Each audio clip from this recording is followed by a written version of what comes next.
જય સ્વામિનારાયણ. આજના દર્શન. જય ગણપતિ દાદા. જય કષ્ટભંજન દેવ. જય સ્વામિનારાયણ. સુખ નથી આવતું દુઃખ વગર, પ્રેમ નથી મળતો નફરત વગર, માટે ભરોસો રાખો ભગવાન ઉપર, કેમ કે ભગવાનને સાગર નથી બનાવ્યો કિનારા વગર. Good morning. જય સ્વામિનારાયણ. જય શ્રી કૃષ્ણ. જય માતાજી. ઓમ નમઃ શિવાય. સત્યમેવ જયતે. સિદ્ધેશ્વર મહાદેવની જય. જય સ્વામિનારાયણ બા. જય સ્વામિનારાયણ. જય સ્વામિનારાયણ. કેમ છે? સારું છે ને? સારું છે ને? અને કઈ રીતે એક દાદાને તમે બે જ રહ્યો છો? અહીં તો આપણે ઓલી ફેરે આવ્યા હતા ને આપ્યું હતું, ઘણો સમય થઈ ગયો. દાદા બહાર ગયા છે? દાદા બેઠા બજારે ગયા છે.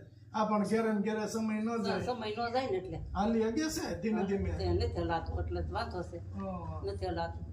ધીમે ધીમે હાલી ગયા. ધીમે ધીમે હાલી ગયા છે. તો બા તમે કામ તો કઈ કરી શકતા નથી કરી પરાણે કરી એવું થાય.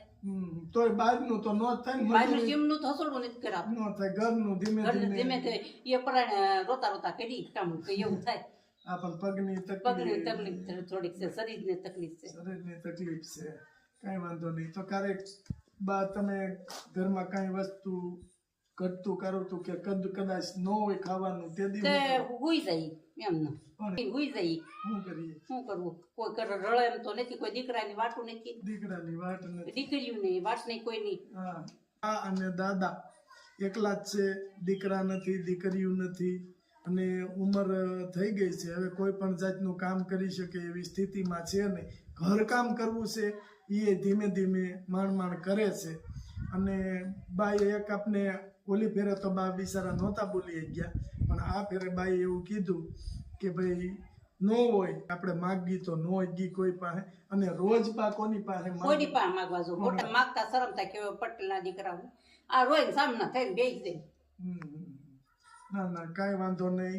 તો એ માનો કે તમારા ગામમાં એ સારું છે, થોડા જાજો ટેકો કરે, પણ ટૂંકમાં જો આપણે કોઈને કહી નહીં એટલે બિચારા એને શું ખબર હોય? અહીંના મોટા ખેડૂત છે એને ખબર ન હોય કે ઘરમાં છે કે નહીં. પણ અહીંનો તમે કહો છો એ વાત સાચી છે કે આપણો નિયમ છે કે માગવું ને મરવું બરાબર થાય છે. પણ કાંઈ વાંધો નહીં બા, ઈશ્વર છે ને કોઈને ભૂખ્યા ઉઠાડે છે, કોઈને ભૂખ્યા સુવારતા નથી. એમ કહીએ ભગવાન આમને લઈ લઈને તો સારું, અમારે કોઈને માગવું નથી, ખાવું નથી, પણ તો આપણને તાતણો તો નથી. તોડી નાખો. એ તો જ્યાં સુધી તમારી આવડતા હોય બા ત્યાં સુધી આપણે રહેવાનું રહે. પણ હવે તમને હું એક કહું છું ને કે તમારે ખાવા પીવાનું ઘટશે નહીં, ભગવાનનું ભજન કરો કે આટલેથી હાજા નરવા ધામમાં લઈ જાજો. અમને દુખી ન થાય, નગર ખાટલે પડશો ને તો તમારું કરશે કોણ? એમ થાય છે અત્યારે. એટલે એ ઉપાધિ નહીં કરવાની, ભગવાનનું ભજન કરવાનું, માળા ફેરવવાની, ભગવાનનું નામ લેવાનું, ભગવાનનું ભજન કરવાનું કે હાજા નરવા અમને ધામમાં લઈ જાય ભગવાન. હા બસ આ રીતે તમારે રહેવાનું. અને બીજી ઉપાધિ નહીં કરવાની. ખાવા પીવાની વસ્તુ તો ઉપરવાળો છે, એ તમારું ધ્યાન રાખશે. બાકી તો ઘણા નથી. અમે તો એવા ઘણા દાખલા જોઈએ છીએ કે દીકરા હોવા છતાં નથી માવતરને હાચવતા. એટલે એ દુઃખ તમારે નહીં લગાડવાનું કે મારા દીકરા નથી એમ. અત્યારે કેટલા છે દીકરા છે એના મા બાપ વૃદ્ધાશ્રમમાં છે. બરાબર છે. તમે સાંભળ્યું હશે ઘણી જગ્યાએ. અમાર ખેડૂમાં જ છે. ખેડૂમાં જ છે. નાનપણ મોટા મોટા છે તો એને વૃદ્ધાશ્રમમાં મૂકી આવે છે, તો પછી આપડી જવાના હું આપણે આધાર વિનાનું રહેવું. હવે તમે વિચાર કરો, તમારા દીકરા હોત તો અમારી જેવડો દીકરો હોત, એના વરાય પરણાવીને તમે નિવૃત્ત થઈ ગયા હોત, પછી દીકરા આવી રીતે કરે તો પછી એના વારા ન આવે? વારા આવે, પણ આપણે તો દુઃખી. કારણ કે તમે તમારી જિંદગીમાં મહેનત કરીને આપણે તૂટી ગયા હોય, આપણે કામ કર્યું હોય, કામ કરીને આપણે બાળો તેમાંથી ઉપા કર્યા હોય તો તમારા આશીર્વાદ થી અમને ઓલું થાય ને.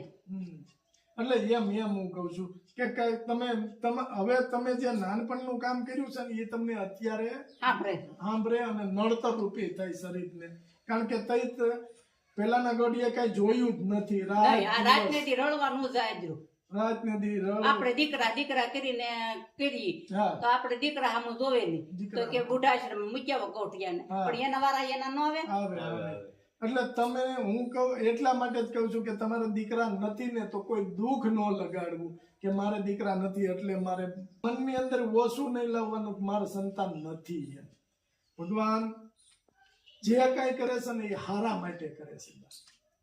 કોઈને દુઃખી નહીં કરે. ભગવાન ઉપર એટલો ભરોસો રાખવાનો, ભગવાન કરે ને એ જ સાચું, હા આપણે કરીએ ને એ બધું ખોટું. અને આપણે દીકરા દીકરા કરીને આપણે જીવ ખોવો છે ને હા જીવ આપણો બળે જીવ બળે ના એ કરતા માન હોતા વૈયા જઈ બસ માન હોતા વૈયા જાય. આ તમે વાવ્યું છે કાંઈ નહીં તો કોઈ મળશે, તમે જાઓ કોઈનું કોઈ ગરીબ માણસ હશે અને તમારા ગામના જે કાંઈ શેરેટી વાળા છે ટ્રસ્ટો હોય છે હશે કદાચ તો એ કોઈ ગરીબ માણસને આપી છે. આ શાપ છે તો એ કોઈ નાના માણસને આપે આશરો તો એનો આત્મો ઠરે, તમારા આત્માને શાંતિ મળે.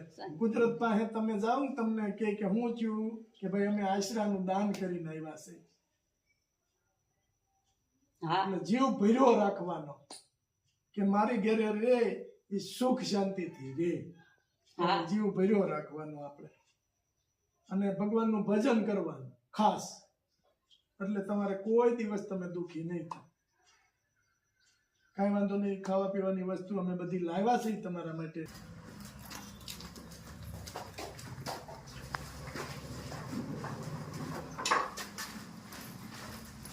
જો બા એટલું લાવ્યા છે એ ખાઈ પી આનંદ કરજો અને ભગવાનનું નામ લેજો. અને જો અમે વૃદ્ધ માણસોને કે જે વસ્તુ વધારે પડતી ભાવતી હોય એ બધી ડાળ્યું અને બધું એ વસ્તુ અમે વધારે લઈ શું કરવાને કે અમને ખબર છે કે વૃદ્ધ લોકો છે એને વધારે દેશી ખાણું ખાવાનું હોય. દેશી દેશી ખાવાનું. હા એટલે તમારે એ દેશી ખાણું જ અમે જાજુ કીટમાં બનાવીએ છીએ. અને દેશી અને કઠોળ એ બે વસ્તુ આવે એટલે તમારે કોઈ પણ જાતની બીમારી કે કોઈ પણ વસ્તુ થાય નહીં તમને. નહીં તો તમે બીમાર પડ્યા હોય તો તમારે વાહે કોઈ કરે એમ નથી. એટલે દેશી ખોરાક જ તમારા માટે સ્પેશિયલ બધા વૃદ્ધો માટે કે દેશી ખોરાક અમે વધારે લઈએ છીએ કે કઠોળ બધું દેશી કે અડદની દાળ છે, મગની દાળ છે, ચણાની દાળ છે, તુવેર દાળ છે, પછી એવું બધો દેશી ખોરાક અમે આપીએ છીએ. બરાબર. આ કીટ છે ને યુકે થી હર્ષ પટેલ એમના દાદા નારણભાઈ અને દાદી ચંચળબા એના શ્રાદ્ધ નિમિત્તે આપી છે. બા એને આશીર્વાદ આપો. ભગવાન સુખ શાંતિ આપે, બધામાં આગળ વધે, સારું કરે. હાલો બા, જય જય સ્વામિનારાયણ. જય સ્વામિનારાયણ.